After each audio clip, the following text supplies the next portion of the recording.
பாலை வெளியின் நீரூற்றாய் பாடும் கீதம், பூவில் மோதும் பூங்காற்றாய் வாசம் வீசும். நாளை வரும் உலகத்தில் எங்கள் பாட்டே வேதம் ஆகும். காவியங்கள் ஆயிரம் எங்கள் கவிதை வரியில் தோன்றும். இசை நின்றால் காற்றும் கடலும் கைகள் கட்டி நிற்காதோ. இசைக்கென்று இன்னொரு உலகம் இங்கே இன்று தோன்றாதோ. பாட்டுக்களை படைப்பதினா பிரம்மனாகிறோம். ஒரு பாட்டு ஒண்ணு நாம் பாடட்டுமா?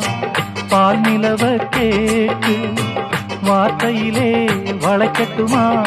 வானவில்ல சேர்த்து ஒரு பாட்டு ஒண்ணு நான் பாடட்டுமா? பால் நிலவ கேட்டு வார்த்தையிலே வளைக்கட்டுமா? வானவில்ல சேர்த்து